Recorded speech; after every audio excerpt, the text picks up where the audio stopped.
Goedenavond, dames en heren, en welkom op de derde Inclusie Academie. Voor wie we hier voor de eerste keer welkom heten, een klein woordje over de Inclusie Academie. Wij willen het denken rond inclusie van mensen met een beperking stimuleren. Omdat het waar is wat William Bouva zegt. Inclusie is een trein en mensen met een beperking zitten daar niet op.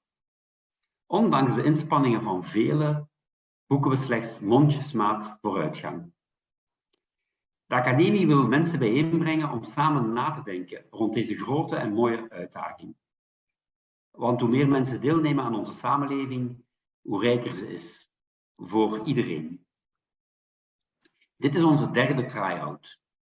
En veruit die met de meeste inschrijvingen. Niet minder dan 400 mensen hebben zich vanavond ingeschreven. Wat het belang van onderwijs in het inclusiedebat aantoont.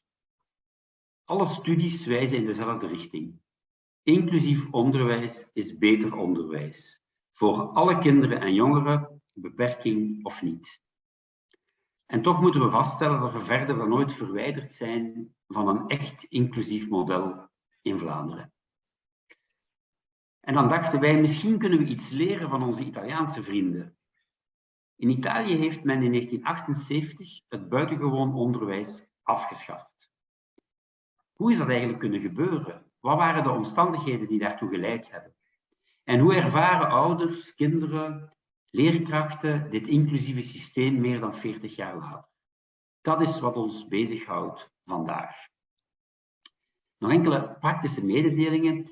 Vragen kan u altijd stellen.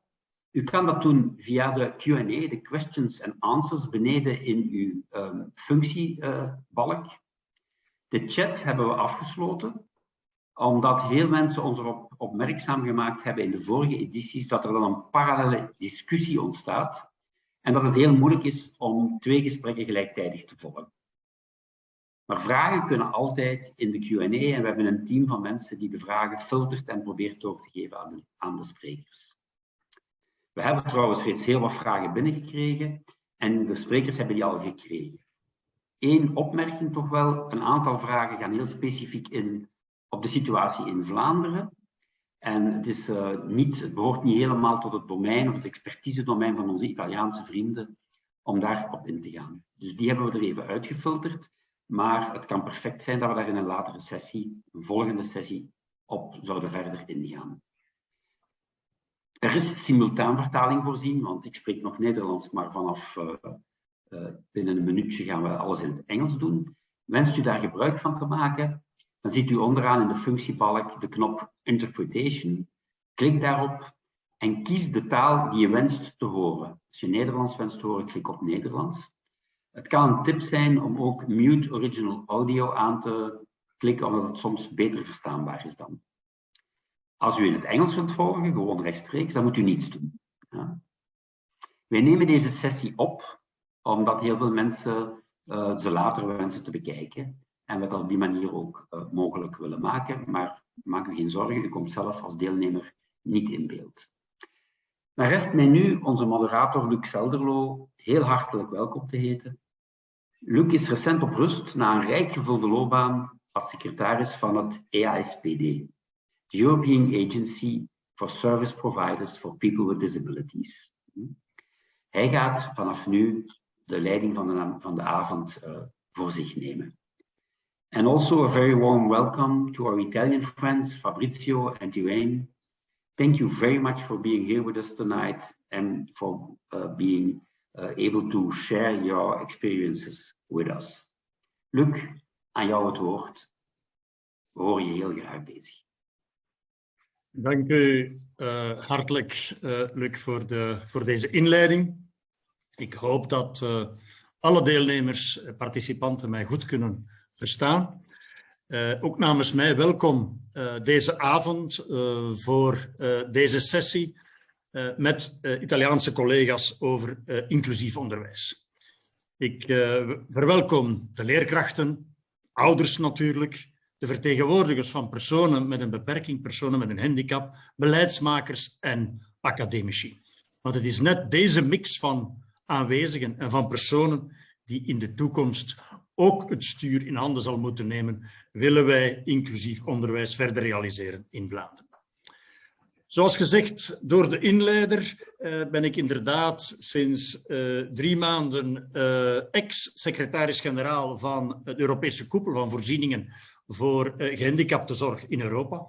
Deze koepel vertegenwoordigt 20.000 organisaties, meer dan 20.000 organisaties, waaronder ook organisaties die special needs education verstrekken, die dus ook personen met een beperking onderwijskansen bieden. Voordien ben ik actief geweest in Vlaanderen als verantwoordelijke van een dagverblijf en als coördinator van een netwerk van organisaties, waarbinnen ook een aantal scholen van buitengewoon onderwijs waren vertegenwoordigd. Nu hou ik mij ook nog onledig als voorzitter van EMINO. En EMINO is een Vlaams GOB, een organisatie. Chairman of INIGO, which is an organization that support weg op hun traject naar de arbeidsmarkt. Ik ben ook 4e ambassadeur van het Zero Project. En wie tijd heeft na deze sessie om even te googlen op het Zero Project, dat is een initiatief van een Oostenrijkse organisatie die wereldwijd modellen van goede praktijk verzamelt in verband met inclusie van personen met een beperking.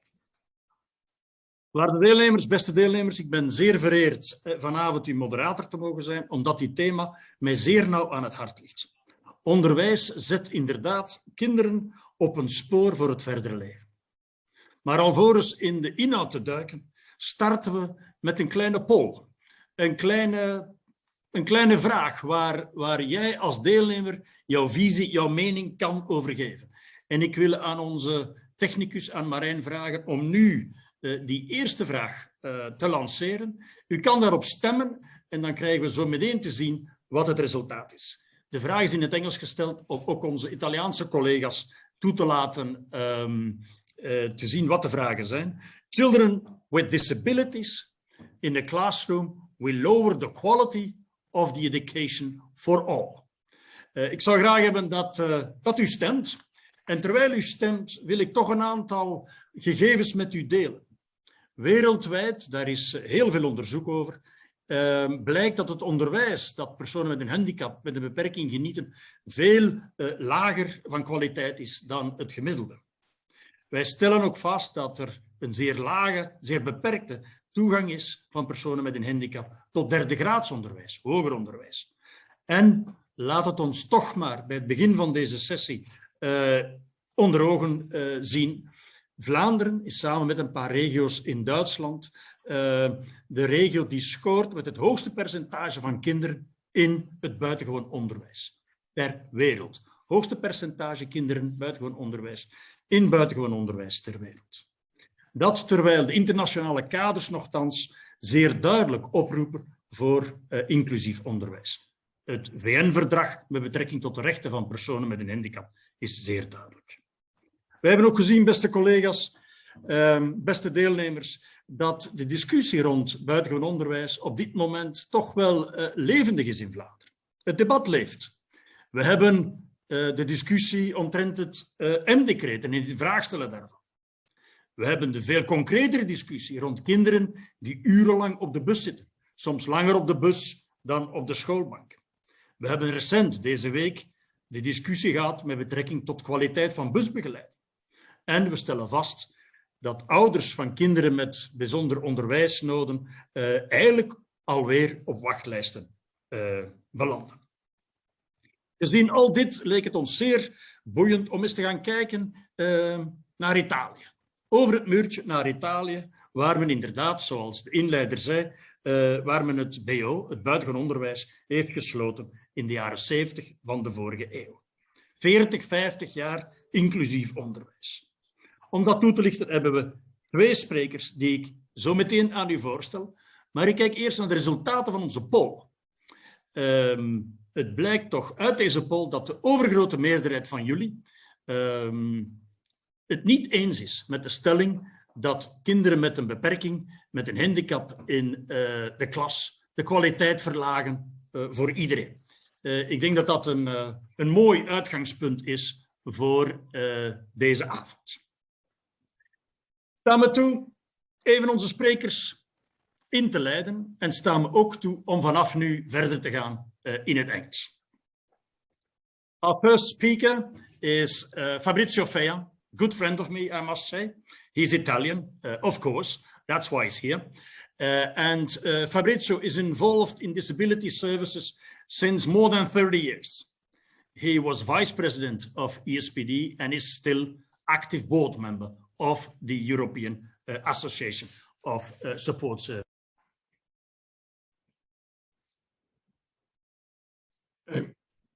Luke, you muted. Luke, you muted.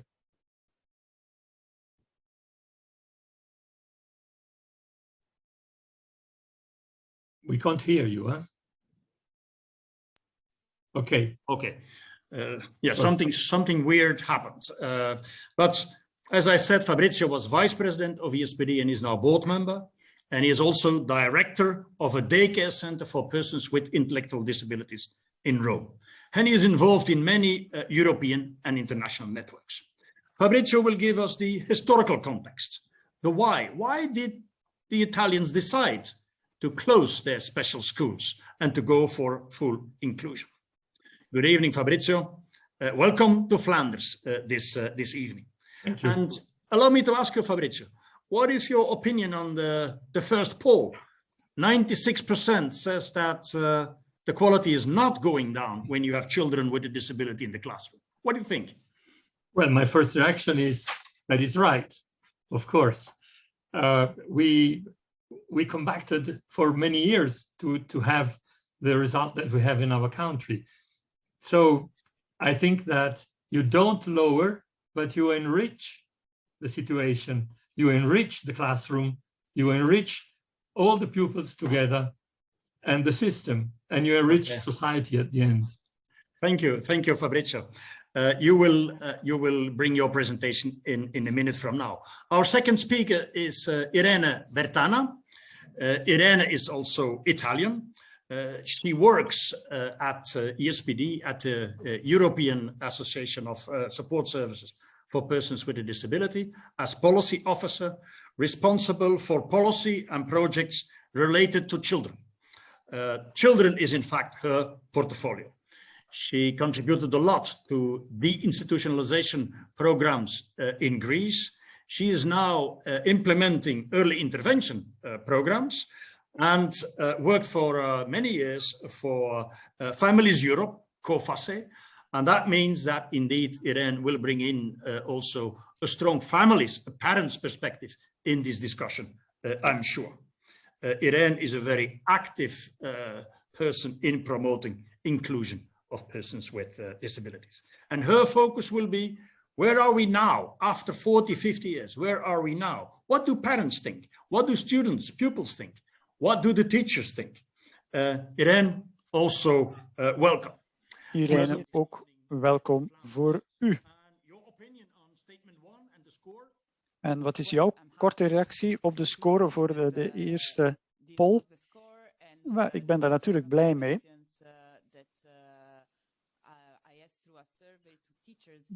Dit is ook een van de vragen die ik gesteld heb aan leerkrachten in Italië. En de antwoorden waren gelijkaardig. De meeste mensen zeggen ja, absoluut. Het is een verrijking voor de kwaliteit en ook de menselijke kant van. Put in place with the right support. Perfect. Thank you, Irene. Let's now go 40, 50 years back into the history. Oh. Fabrizio, please. Why? How did it start? You have the floor. Thank you very much, Luke. Thank you for the presentation. Just let me immediately say good evening, everybody, and thank you for the Academy for inviting us. We have a big task, as far as I understand this evening, not maybe to convince because the poll was quite clear, but anyhow, to tell the path that we had to walk on to arrive where we are now. Let's start saying that children with a disability always had their special schools in my country as well. But anyhow, they were we have the compulsory period of school, and in anyhow they had to participate in school, but in a special classroom, in a special school, special buildings. We go, if I would like to see the slides, I know that it is possible. Thank you very much, Maria. Thanks a lot.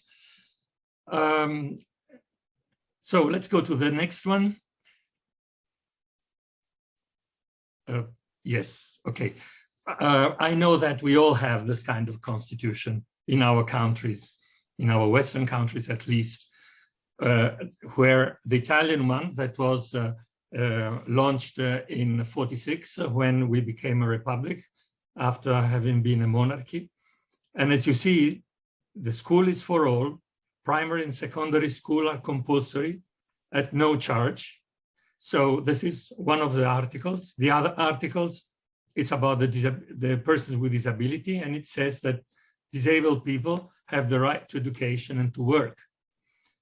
Let's go to the next one. As you see, I just want to show this slide. Look how many articles, how many laws we had to launch before we arrive where we are. So I'm not saying that it's a simple street. It has been very, very difficult, and still we have some kind of difficulties. But this doesn't mean that we have to reach that kind of goal. We have to welcome everybody together in the same way, in the same classrooms, speaking about school. Please, the next one.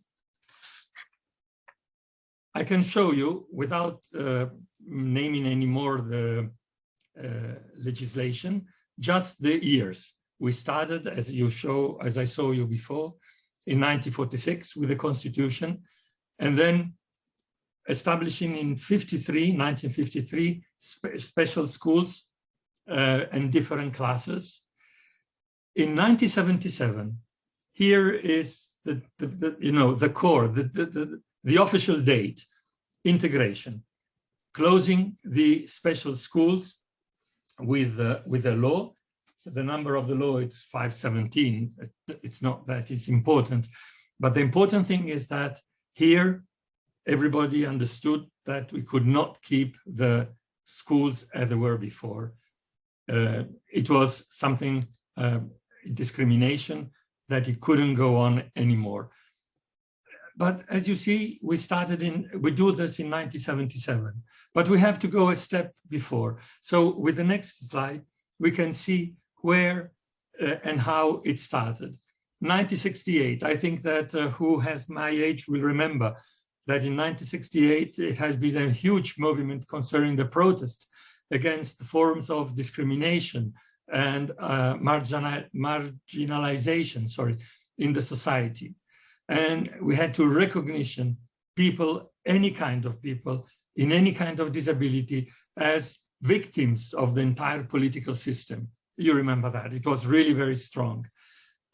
Particularly persons with psychophysical disabilities, they had, the main problem was that only the doctors were taking care. So it was a medical and biological aspect. And this hint also with what the movement was moving about. Let's go to the next one. You see what was happening. If you look at the third line, we were speaking about the anti-psychiatry movement. This was encouraged by the works of Goffman about stigma. Any person with disability suffered from stigma. And in Italy, we had a very famous psychiatrist. His name was Mr. Basaglia, and he has been the greatest promoter and the supporter to close what we called lunatic asylum more than a psychiatric hospital. It was really a period in the psychiatric hospitals, people were abandoned. It was really, it was like animals left aside from society, forgotten, totally forgotten. Families didn't want to have anything to do with them anymore. So it was really terrible, because together you could find in these kind of hospitals persons with psychiatric problems and persons with intellectual disabilities. So nothing to do one with the other, but all thrown out of society. So with the law 180 in 1978, the psychiatric hospitals, as they were at that time, were closed. So you see a very particular period, exactly 1968, 1977, 1978, all these kind of movements were exactly trying to bring persons different, let's say, with diversities, to be all together, to be equal, to do not have any more this kind of discrimination. And with the next slide, thank you, you see that many things had to change. Persons with disabilities could not stay anymore out of the society. So the disability was something different, but this did not mean that you had to stay apart from society. So I think that this little brief presentation give you the idea of how at that time things were going. As I said, at the doctors, also particularly psychiatrists, they joined together in what they called Democrazia Psichiatrica. And so under the voice of that, they didn't want to follow anymore what it was running before. Particularly, it was against electroshock. Electroshock at that time was used very improperly, nothing to do as a, let's say, a medical aspect, but just to frighten people. But in the same time, and I was at the university, new kind of medicine were starting. Benzodiazepine, Valium. It was exactly in that time. And this enlarged very much what it was the world of the psychiatrists and the world of neurology. Just imagine that before at the university, we were studying exactly the same. It was called neuropsychiatry, but psychiatry was really very small teaching. It was almost a neurology, but still things couldn't go on anymore under that point of view. So it started something really working very, very hard. In the same time, in 1978, it was reformed, the whole health system. And inside, again, there were put also the rehabilitation centers. So we have, Fabrizio, clearly a sort of a move from a medical approach towards a social approach of disability that triggered the whole process? Yes, exactly. So the medical aspect, of course, you still need it, but not in the way as it was. It has to change in a way. So everything. We go to the next slide. I think that Fabrizio has some information on educational programs as well. It gives exactly what the education program was, and it's still that. So it's not, as you see, one ministry only, one authority only, but it has been created a pool of authorities exactly to draw what it would have been the new system for education and the development in special need education as well. With the next one, with the next slide, thank you. It shows exactly the educative plan, but I'm not going here because it will be of my colleague talking about this, because now we are not in the history anymore, but we are exactly where we are now. So if you agree, I'm going to stop here. So we gave exactly what it was, the whole picture, why we arrived here, and now we will know what we are doing now in our country. Thank you for listening. Thank you very much, Fabrizio. And throughout the evening, I will come back to you with many questions. And I want to ask you too, and maybe you could briefly reply to that, and these questions were asked by participants days before we started this event. And the first question is, because we have such a rule in Belgium, in Flanders, is there an arrangement that allows schools to refuse a pupil? If the school says this person is too difficult to handle for us, or we don't have the right qualifications, we don't have the right teachers, can a school say, sorry, we cannot welcome this child? No, it's a discrimination, and if you say no, the school can be prosecuted by law. So you have to find out the system to welcome any child, any pupil, any scholar with a special support teacher. We will go back to the school has to adapt and to provide. Yes, let's say the classroom more than the whole school, but still, yes, you cannot refuse a child with a disability in the school. And a second question, which is, I think, very relevant in this debate as well. I think that also in your schools, you have a sort of a set curriculum.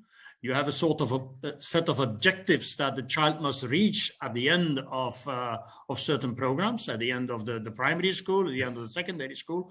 Are these objectives different for children with special educational needs? The learning objectives, are they different, or do they have to reach the same outcomes? No. Is there a legal framework there? Sorry, they may have their own curriculum, and of course, depending on let's say what the disability can be is.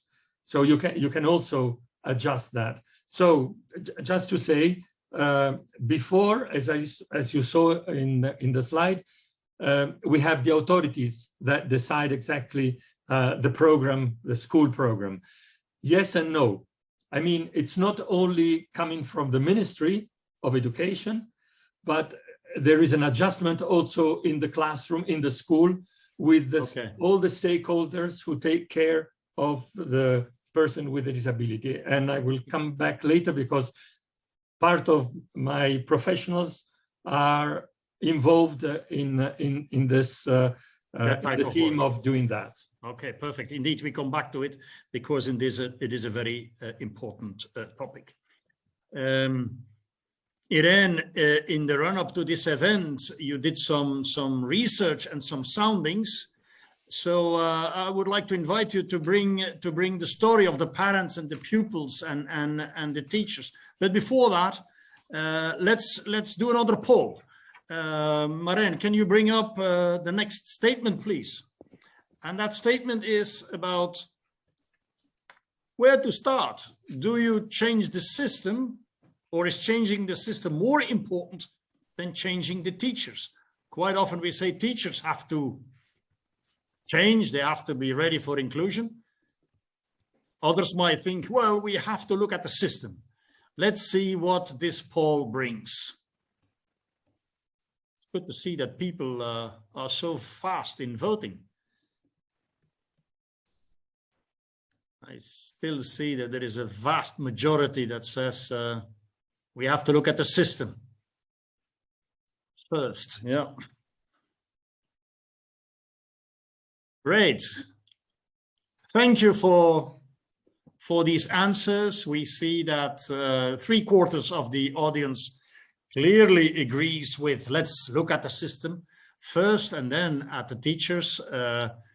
25–26% disagrees, and they might have their reasons for that, but let's see whether Irene can have an impact on your voting. Irene, please bring us your views, your story. You have the floor. Thank you. I still see the poll, but I will try to share my screen anyway. Close the poll. Okay. Yeah, the poll is still here. Voila. Okay. Okay. please. So I'm here to talk to you about inclusive education today. And I would like to start because I will go a bit into numbers. Just to give you an idea of how many people with disability live in Italy today and how they are distributed among ages. We have over 2 million persons with disabilities, but the sample that is more interesting for us is the one of those that are in the left side. So let's say around 400,000 people.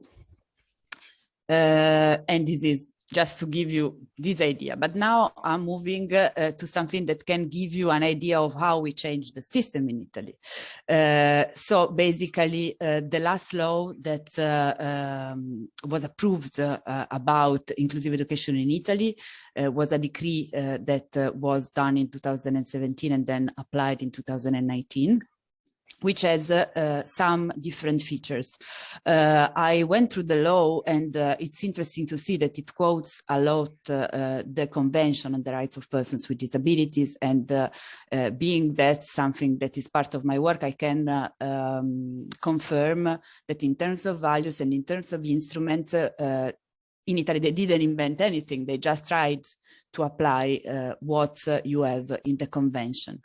So one of the features that responds also to the question about the curricula and so on is that indeed there is an individual education plan that is drafted around the child, mainly by the support teacher. The support teacher is a teacher that is there depending on the level of disability up to the total number of hours that the child spends in the class.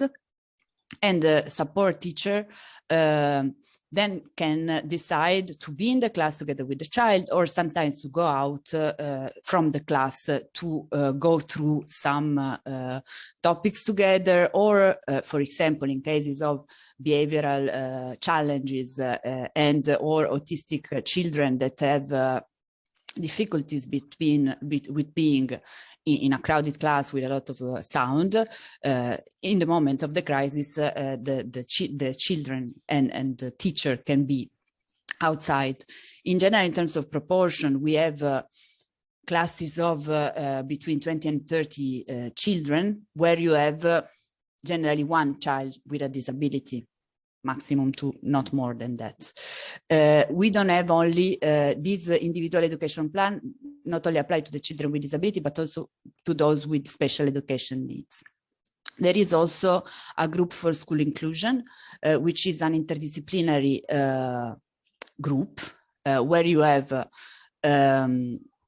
the school director that works together with the services in the territory, with DPOs, so disabled people organization, in order also to contribute to this inclusion plan. In this law also we have a school staff in Italy, such as auxiliary staff that is in the class, in the corridors to clean and to be there also to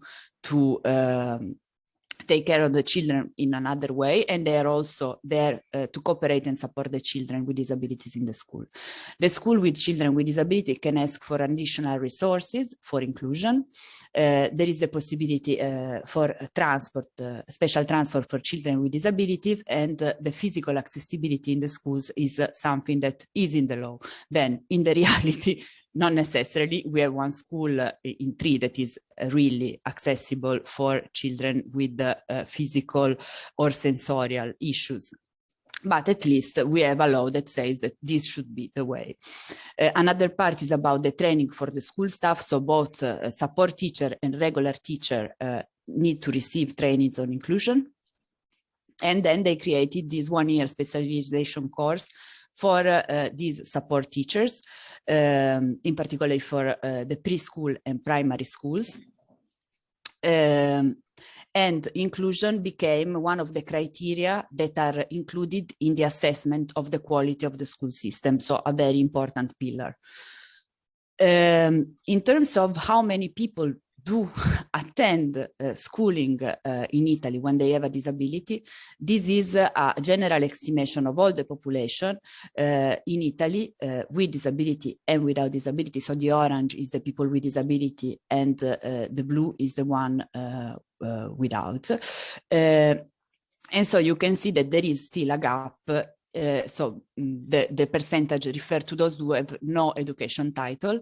And so there is a gap still in between persons with disabilities and without disabilities in terms of access to education. But if you look at this table, which can look quite complicated, but basically you have in the left the title of study that is primary, junior high school, and diploma and higher high school. And then you have up the ages. So in the left is the younger, and then you go to the older, and then you have the total where you have the orange thing. So in the total is the same percentage that you saw in the graphic before. So 9.8 that have no title of education and 17 for the women. But if you look at the population that is younger, this is shrinked. So those who have no access to education, they didn't have any access to education is only, I mean, still a bit, but less. It's 6.7% for men, boys, and 5.5 for girls. And then you can also see that with the primary school, we have a 41%, and with the higher education is 52%, and 49 for primary school for girls, and 45 that have a diploma. Here is the general inclusion of children in the different school years. So 15, 16, the first row, 2021, the last one. You can see that there is a trend of inclusion. So you have numbers that are growing. This is the percentage of children compared to the total student population. So in the classes in Italy today, in total for all the school cycles, we have 3.6% of children with disabilities. This is to give you an idea of how many hours do the children spend in the class together with the support teachers. So basically when you have a support teacher, you have the regular teacher, which is in the class, and the support teacher generally sitting close to the child with special education needs. So they work together. And actually the way that the support teacher is defined is not support for the child, but support for the class. So it's not only a support for the learning and the communication of the child with disability, but is also a mediator and a facilitator for the general work with the class. And it's also a very good help for the teacher. Here you can see that pupils with disabilities spend most of the time in the classroom with an average of 27.4 hours per week in the primary and 25.3 in the secondary school classes. And then they have a residual number of teaching activities that sometimes are needed outside from the class. But the general aim is to facilitate participation and inclusion.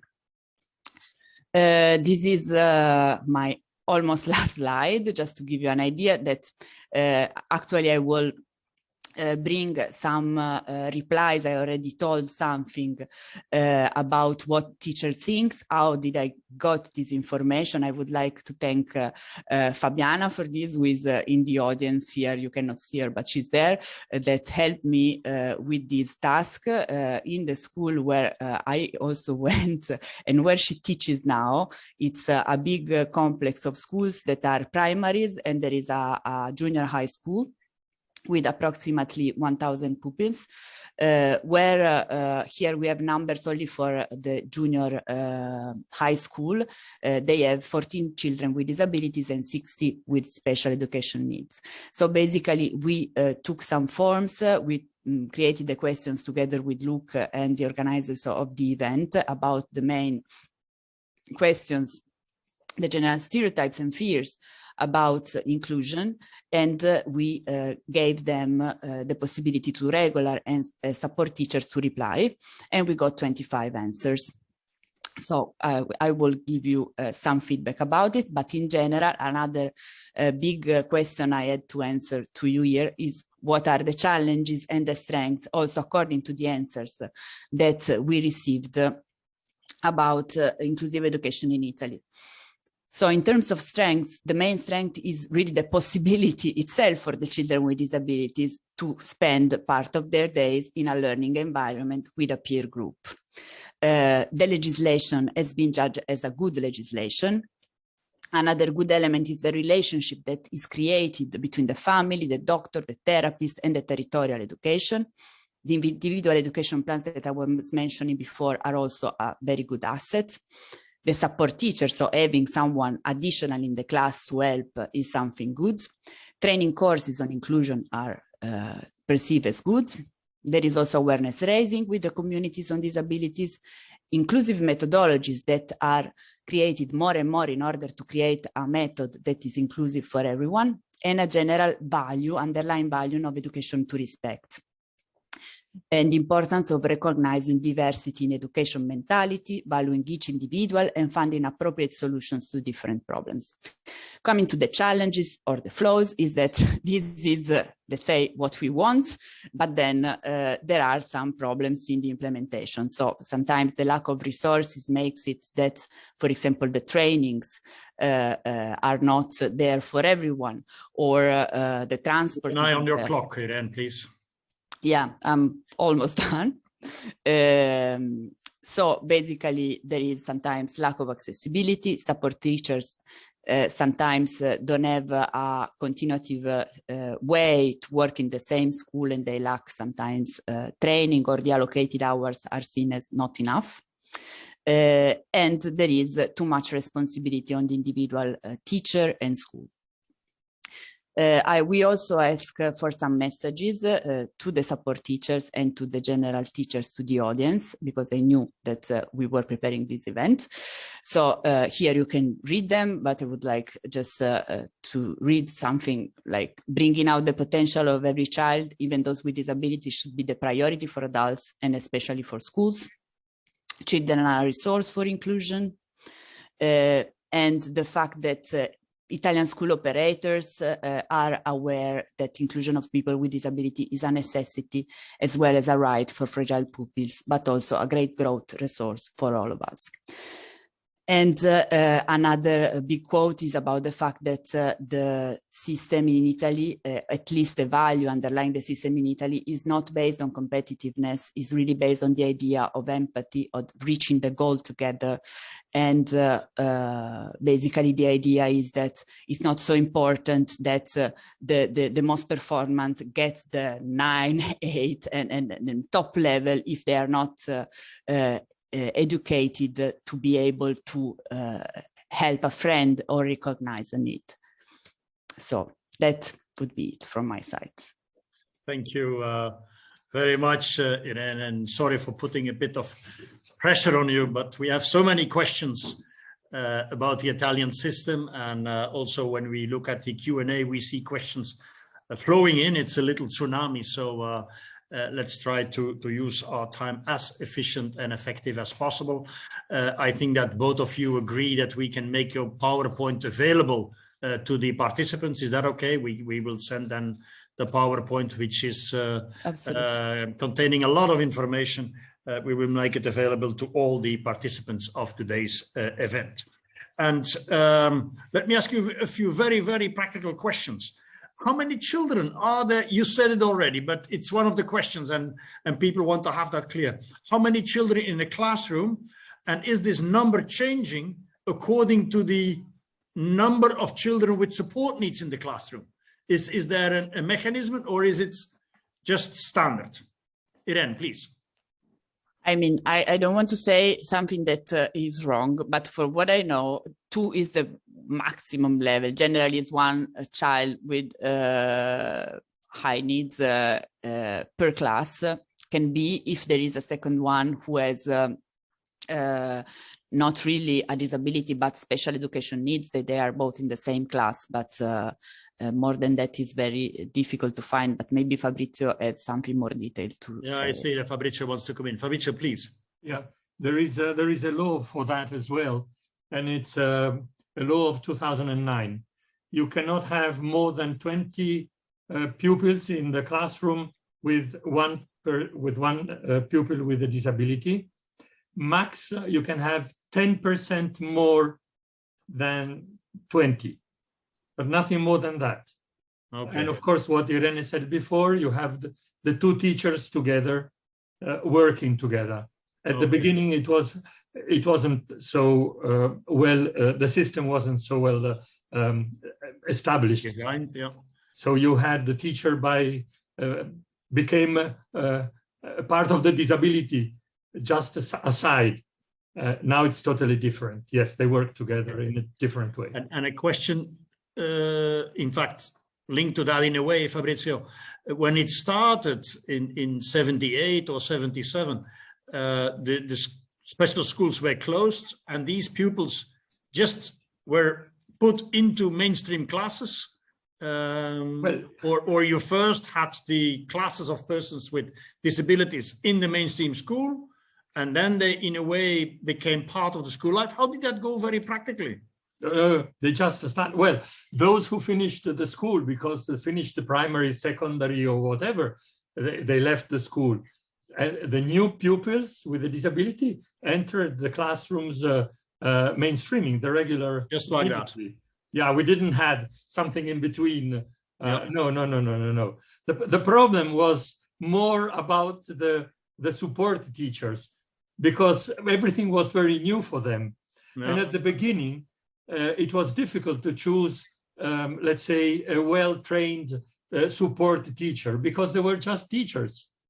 They had a bit, just to start a bit. For some have been very difficult, and also for the families, because the expectations of the family were already quite high. But so let me ask you then, later. Sorry. That triggers another question. Was there a difficult discussion with the teacher unions? Not so much, but it was also a little bit difficult, because let's say you have teachers that are enrolled with their contract for the whole life. They arrive to the pension. In the same time, I don't know if you have the same problem in Belgium. You have teachers that are teachers, but they don't have a classroom. They are not, they are not employed by the Ministry of Education, because at that moment, they are just, because they made the school to become teachers. Those teachers, just to have, to be employed in a way, at the beginning, they choose to become support teachers. That means that they had to work. And that brings me to my next question, and I would like to have Irene's input on that. How are the teachers supported? How are schools supported to build an inclusive environment? How does that work? So basically, there is also a plan for inclusion in the school itself. That is about... So each school has a plan, an inclusion plan. Yeah, their own inclusion plan that includes tools, materials, in theory. And then during the group meetings that are done around the needs of the different children, there is a possibility to discuss strategies to support and include them. And for what concerns, I don't know if the question was also about the curricula. There are courses on inclusion, as I said, and in the plans now, it's not all the teachers have followed it yet, but the percentage is increasing, and apparently, like next year, all teachers should follow a training on inclusion, on disability. Okay. And Fabrizio, you said something when we had the preparatory discussion, that you have in your organization people that take care of a good cooperation between the care provider and the educational provider, the school. Exactly. Could you explain that system a little Yeah, bit? Because we had quite some questions around that aspect as well. Just to say, your previous question, also under that point of view, we have a law of 2017 with the program for supporting teachers nowadays. That's why they changed a lot, because now they have, I mean, there are professionals. Before they were just teachers, so they have a particular legislation to prepare them to have their training. Yes, your question. In my center, a rehabilitation center for persons with the ID, some of them, they still go to school. When they go to school, particularly in the primary, so the children, the youngsters, we have a system to work together with them under other point of views, the social and so on. So we have a meeting, and part of my staff with a neuropsychiatrist, that is a child neurologist, let's call it like that, social worker, psychologist, and supporting. They go to school, and they have a meeting together with the teacher of the classroom, the support teacher of the child, the parents, and the head of the school. And they prepare the plan, that is the PEI, Irene was talking before, for the children. So you have a tailored program for that children. So it is, in fact, there is a close cooperation which is facilitated by the legal framework between the care providers and the schools. Exactly. Yeah.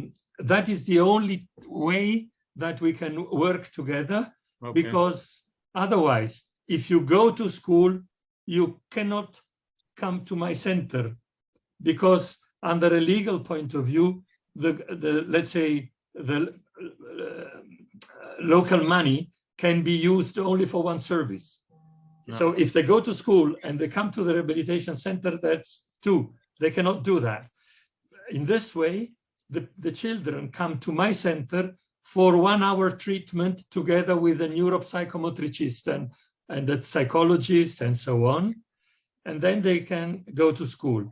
The group, as I told you before, of my team go to school, and together they prepare the program for the child. Thank you. Yeah, that's very clear. Thank you. There are many questions coming in, so we might have to prolong this session until midnight today. Still, we're going to try to stick to the agreed time frame. Let's maybe talk about parents. We don't have parents as speakers with us, but I know that Irene did a bit of sounding amongst parents as well. And let's maybe launch also a third statement. Maren, can you launch the third statement, which is about parents? And the question is, or the statement says that inclusive education, much more support from the parents requires. In a way, parents have to work a bit harder with the school, with the teachers to make that happen. What do we think, dear audience?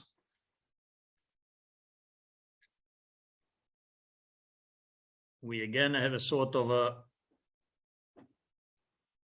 3/4, 1/4. Oh no. Okay. Yeah. Okay, still the vast majority is convinced that parents have to play a somewhat more important role when their child is in inclusive education. And I want to know the opinion of Fabrizio and Irene on that point. But first, there was a question in the Q&A about the United Nations treaty, the UN rules. Irene, maybe you can answer. What was the comment of the United Nations when they evaluated the education system in Italy? Because we also in Belgium, our system had to go through the evaluation process of the United Nations, and the comments were in a way very challenging, challenging the system we have with the special schools. Is the system in Italy in line with the ambition of the treaty, the UN Convention? Yeah, you should unmute yourself. Yeah. Yeah. Actually, about the judgment on the convention on Italy, I could invent, but I don't have an answer. What I know is that in terms of, I mean, Italy compared to most of the other countries is one of the countries that in terms of law tried to apply as much as possible what you find in the article on inclusive education, and also in its general comment, because there are comments that also define all the, so I mean, I can deduct that the assessment must have been quite positive. Then, of course, in terms of accessibility, there are gaps. In terms of training, there are gaps. It's a learning process, and it's a movement that is going towards changing the mentality, indeed, of the teachers, where, for example, the child with special education needs or with a disability, and I will give the definition because I saw a question about that. So what we define in Italy as children with special education needs are those that don't have a diagnosis, basically. They don't have like a medical assessment of a disability, but they do have challenging situation that might require then a higher support. Yeah. And they can be also children with a migrant background that have difficulties with the language or many other things. And the children with disabilities then are those who have a diagnosis. Okay. Thank you. More and more questions come in, so that's fascinating. There is a question: what if a pupil is not feeling comfortable with having a child with a disability, severe disability, in his or her classroom? What would be the reaction there? Fabrizio, please, you first, and then maybe Irene. Yeah, no, it never happened to me to have that. I have to say that I have a testimony from more than one, that if you have, for instance, a child with autism, one of the most incredible things is that the other... Van de meest geweldige dingen daaraan is dat de andere kinderen aan de leerkracht vragen, ja, wat kunnen wij doen om te communiceren met dat kind? Ja, kinderen kunnen eigenlijk veel meer dan wat we denken. Ik heb hier een getuigenis van een moeder, een filmpje. En wat zij net zo fijn vond, was dat de andere kinderen probeerden contact te maken met haar. Do something all together. That's a very convincing answer, Fabrizio. Never heard the contrary. Thank you very much.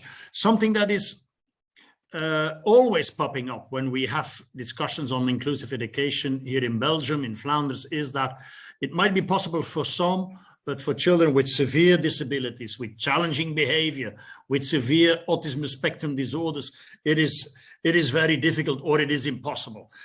What is your opinion on that, Irene? If you have only one child in a class with the correct support, with a plan around him, there is no disability. I mean, I have memories, so we are talking about laws that are not the best that we have now, but when I was at primary school, there were children with forms of autism that, I mean, they couldn't speak, and sometimes they were weird, but they were not, it was, for us, it was just normal to have them around. And as a child, I mean, this wasn't a case in my class, but I could see that this child was not left alone. And I can imagine as well that in terms of learning how to interact for this child, this probably has made a big difference in his cognitive development and also happiness. And is it correct to say that in Italy, all children with severe complex needs are in mainstream schools? Or is there also sort of a school dropout? All is something that we cannot say, but that there is an increasing number of children with disabilities, and a very small number of children that cannot attend school is, I would say, the picture of what we have now. Yeah. Maybe Fabrizio, another question is with regard to who decides on the support needs a pupil might have. How is the assessment organized?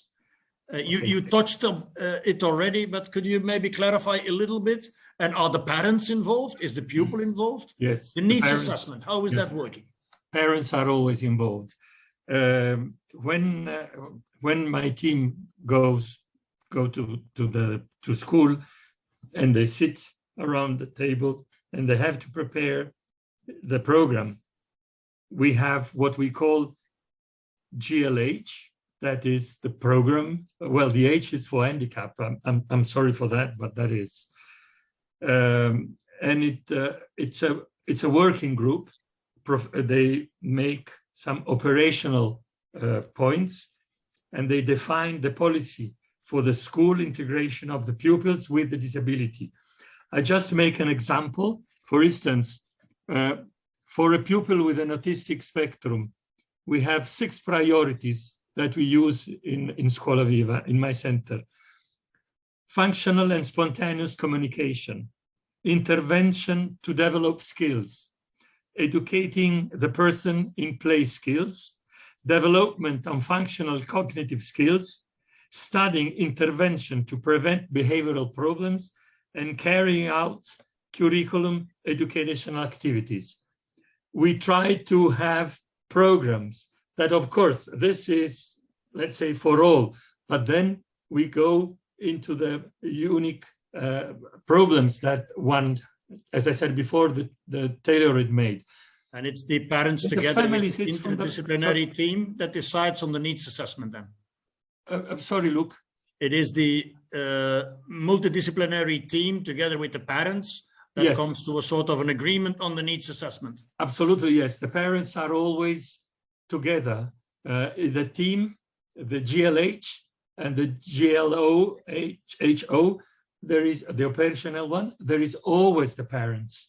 But in my center, when we organize, when my team organizes, let's say the program, of the rehabilitation program in my center, families are always together with, they sign the project, they agree on that project.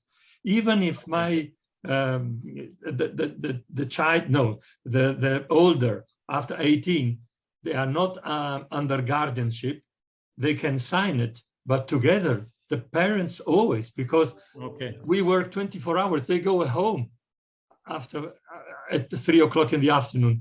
So they need the parents, of course. Thank you. I have so many other questions that I have to be selective, but let's launch maybe another statement because I see in the Q&A many questions with regard to and what is the impact, what is the positive impact of inclusive education on these children? Do they have better access to the labor market? Do they have better access to third level education and so on? So please, Marijn, launch the fourth statement, please, which says that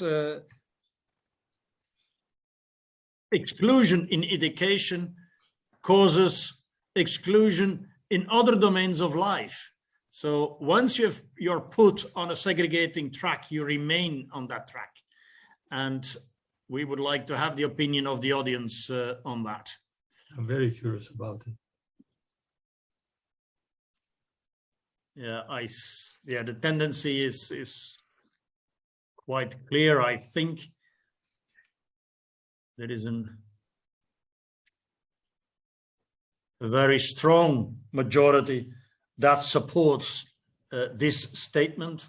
And that is, I think, at the same time, a very important call to our policymakers to maybe reconsider how things are organized in Belgium, in Flanders, because we might need all hands on deck for the economy of the future and also to build the more inclusive society we all want. Other questions with regard to how to create the conditions so that you can implement inclusive education, how to convince parents, teachers, school management, policymakers. Irene, how would you reply to this awareness raising question? Because awareness raising, that's what you do day in, day out, no? Yeah, but for me, I mean, I could be very straightforward, but for me, the point is implement the convention with a good legislation, and then the people will be convinced by the practice. Then, of course, all the other activities about raising awareness, learning, informing, doing activities like the one we're doing tonight can help. Dat kan allemaal helpen, maar niets helpt beter dan uiteindelijk de nodige voorwaarden, setting te creëren. Dan inderdaad. In order to get support teacher trained. So I would go more in that direction than in convincing people. And then when we are all convinced, we do it. Yeah, if we wait until everybody is convinced, it might never happen, huh? You have to start. There is a question. Sorry, Fabrizio, please come in. No, I said you have to start. I support what Irene said, because that is, you have to start, but you have to start in a very professional way. So you have good trained support teachers, and the parents immediately will see that there is something positive to move to school with their children when they have special needs. Otherwise, if you never start, nothing will happen. And I would like to add something, two things, that there is a big know-how in Belgium from the special education school sector that can be transferred, and the same professional can go and work in the mainstream schools on the one end. On the other end, you don't have to go through all the mistakes that we did in Italy, because now there are models that are very easy to follow. Yeah, yeah. Indeed, we sit on a huge capital of knowledge and know-how, and that might be very useful in creating more inclusive learning environments. But is it so that a parent cannot choose for a special school in Italy? Is it possible to say, oh, whatever the government says, I want my child in a special school? But we don't have special schools. Well, actually, there are a few. There are, but really little. So the number is small. I was triggered by this question, and I exchanged with my friend about it, that told me that there are a few special schools in Italy, but it's really a minority, and it's not part of the culture, of the mentality. So if someone is really willing to do that, but then maybe it's not in your region, and so But it's marginal. Very marginal. Yeah, but it's very marginal. Okay, Fabrizio, please, very brief, and then we go to the next question. They are not really special schools as they were in the past. There are schools where you can find a particular classroom, but the whole school, it's exactly a regular school. Okay. So they have the model what we say in France. Special school, the class annex doesn't exist anymore. Yeah. Okay. Okay, thank you. There are also questions with regard to the certificates and the diplomas. What type of certificate will a child with intellectual disabilities receive at the end of the primary school or at the end of the secondary school, when it is in the same classroom with so many others that have maybe a different curriculum and another diploma? Fabrizio, what type of certificate will persons with a disability have after their school? The same certificate that any other child will receive. The same. if they can go on, let's say if they go to high school, there are some high schools that are more easy, more welcoming, particularly schools for cookers, for waiters. In some of these kind of schools, they can apply and have a diploma. And we had in a very famous here broadcast here in the television of a few children with Down syndrome. They were earned by an hotel, and some had to prepare the rooms, others was cleaning, others was working in the kitchen. This is, you know, when they can go to high school, they try to have a diploma that when they finish, they can immediately work or do some, or be employed and not go to the university. Mm-hmm. Some maybe can, but it depends on the disability also. Okay. Another question with regard to the relation between the child and the support teacher. Is that an ongoing relation, or is that every year another person that supports the child? Is there a sort of an ongoing relation, yes or no? Irene, maybe you can come in on that? Yeah, well, ideally it is, but there are not so many support teacher di ruolo, so with a long-term contract. So often they are hired as like 1 year term, like substitution, if you want, and then they are, if they can, renewed maybe for a few years. But there is room for improvement in this sense, and there is awareness on this lack. Okay. We have also questions many questions with regard to the needs assessment and the diagnosis. Needs evolve throughout the school career.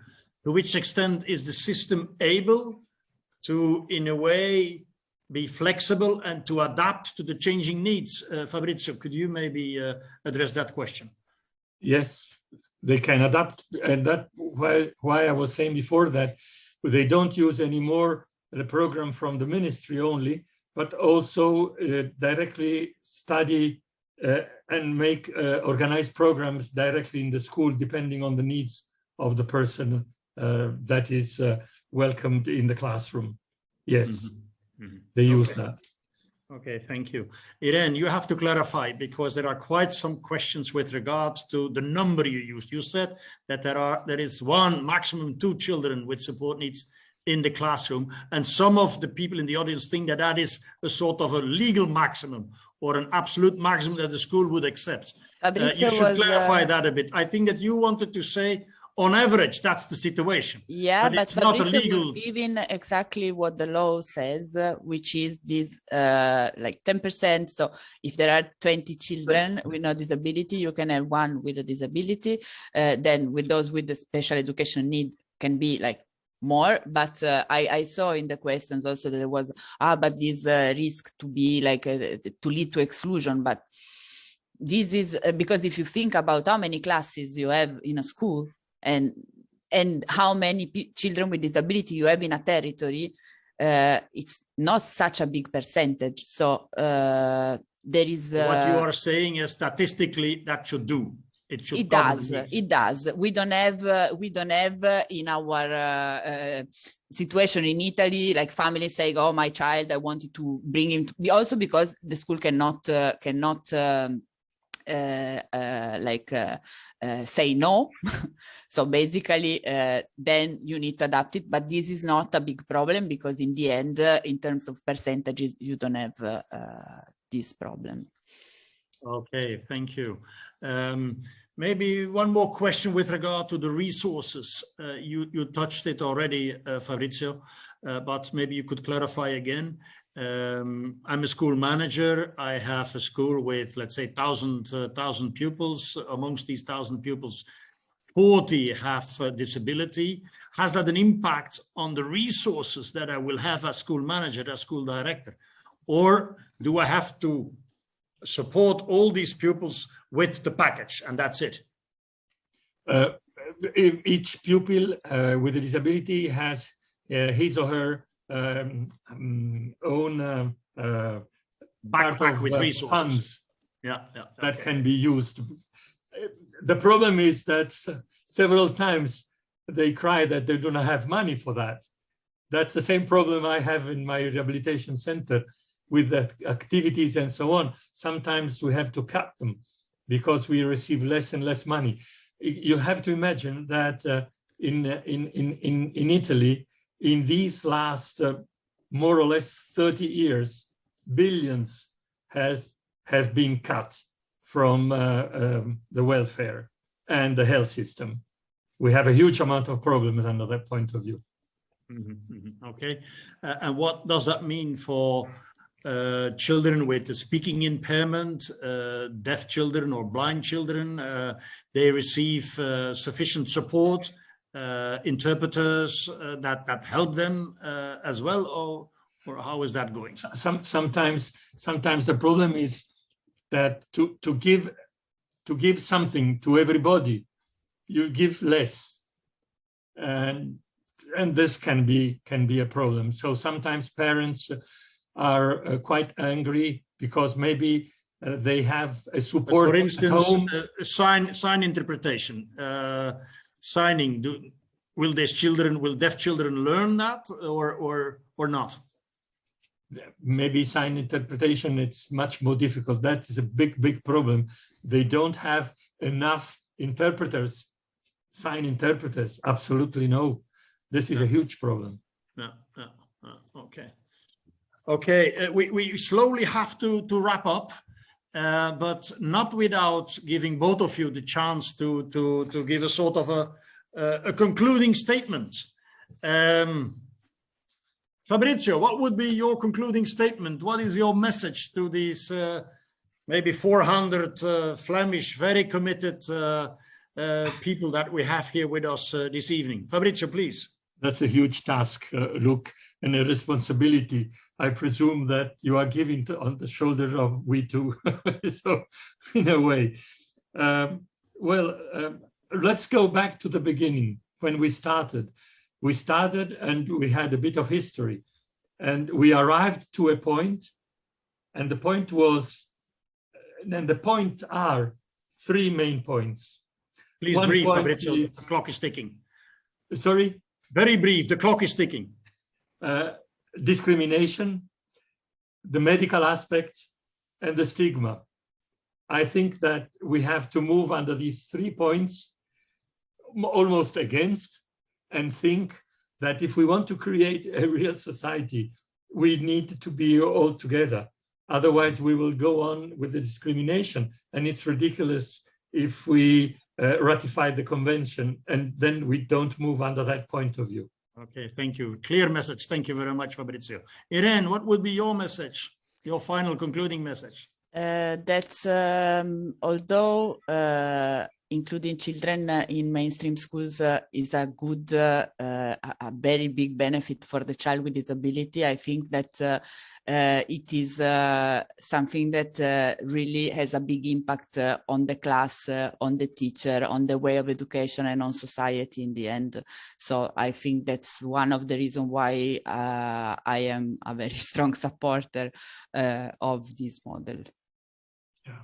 Thank you very much, Fabrizio. Thank you very much, Irene, for your very important and valuable contribution to the debate hier in Vlaanderen. Hartelijk dank ook aan alle deelnemers. Hopelijk zal dit debat opnieuw aan gewicht winnen in Vlaanderen. In de modelregio die we willen zijn, is ook deze thematiek, denk ik, essentieel.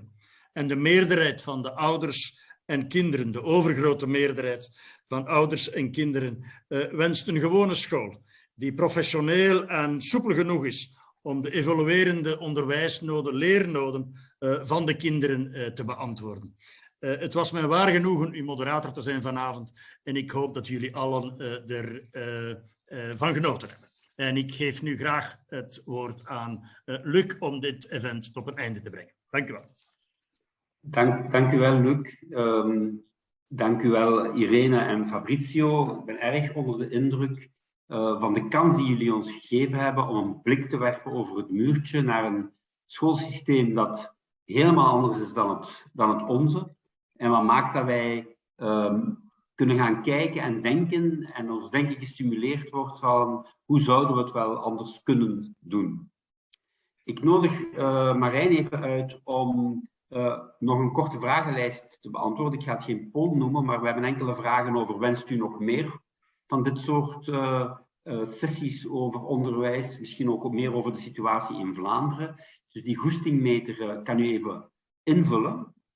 En ik ga proberen om op mijn beurt een heel korte helikopterview te geven van wat ik gehoord heb en wat ik gezien heb beneden de Appenijnen. En ik heb mij de vraag gesteld, hoe komt nu verandering eigenlijk tot stand? Hè? Hoe is dat nu mogelijk geweest in Italië? En ik zie 4 elementen. Ik zie een zekere verontwaardiging. Fabrizio heeft het erover gehad in zijn concluding statement. Er is verontwaardiging over de exclusie van kinderen, over de verlating van kinderen, over de manier waarop men psychiatrische patiënten behandelt. En die verontwaardiging die geeft een uitweg aan een nieuw soort kader, een nieuw soort wetgeving, waarbij dat het uitgangspunt is, alle kinderen zijn welkom in een gewone school. En eens dat je dat uitgangspunt hebt en dat de neuzen allemaal in die richting zitten, ja, dan krijg je een heel ander perspectief. Dan is de discussie niet meer, moeten kinderen andere settings krijgen, maar de discussie, hoe kunnen we ze integreren in één setting. En dan kijk je naar de mogelijkheden van kinderen en niet naar wat zij niet kunnen. En eigenlijk, en dat is mijn derde punt, zie je dan een lange termijn verandering, want na 40 jaar zie je dat wat ongewoon was, gewoon geworden is. De integratie, het samengaan van mensen met en zonder beperking maakt dat er een effect komt waarbij dat een gewone situatie wordt. Iets waar we in Vlaanderen ook wel een beetje mee struggelen, omwille van de diepe kloof tussen die 2 leefwerelden. En dan kom je tot een situatie waarbij dat als elk kind op een inclusief pad gezet wordt, en ik denk dat we daar toch van mogen uitgaan, wanneer ze jong op een inclusief pad gezet worden, dan openen er heel wat meer mogelijkheden, ook in werk, ook in sociale contacten, ook in woonsituaties en dergelijke. Ik denk dat is wat we daar een beetje zien gebeuren. En dat was ook de bedoeling van vanavond, van proberen te begrijpen van wat gebeurt er wanneer we allemaal op een andere manier naar hetzelfde probleem gaan kijken. Ik bedank daarvoor nog eens heel hartelijk Irene, Fabrizio. Ik wil ook het publiek bedanken, omdat er zoveel mensen vragen gesteld hebben. Meer dan 60 vragen heb ik gezien. Ik weet dat we ze niet allemaal hebben kunnen beantwoorden, maar Luc heeft daar een zeer professionele rol gespeeld door dingen samen te nemen en dergelijke meer. Dit was de derde try-out van wat wij noemen de Inclusie Academie. Wij hebben dat ook zo aangekondigd. Wij gaan ons als initiatiefnemers nu bezinnen en kijken naar de toekomst. Wat kunnen we hier verder ontwikkelen? En hoe kunnen we het thema inclusie, door samen na te denken, hoger op de agenda zetten in Vlaanderen? U krijgt, als het ons lukt, vanavond nog en anders zeker morgen vroeg, een korte vragenlijst die u, en ik beloof het met de hand op mijn hart, binnen de minuut kan oplossen. Die gaat rond, wat wenst u nu? Wat moet de toekomst zijn van dit initiatief? En ik nodig u heel hartelijk uit om daarop te antwoorden. Wij hebben meer dan 550 deelnemers gehad over de 3 edities en dat maakt ons toch al een stuk enthousiast over het samen nadenken. Dames en heren, hartelijk dank voor het spenderen van een stukje van uw avond rond het probleem inclusie. Ik wens jullie allemaal nog een hele fijne avond en ik hoop dat we in de toekomst elkaar nog vaker rond onderwerpen zoals inclusie en inclusiemethodes zullen ontmoeten. Tot de volgende keer, tenminste als we toch besluiten dat dit initiatief nog meerdere toekomstmogelijkheden heeft. Een hele fijne avond aan iedereen.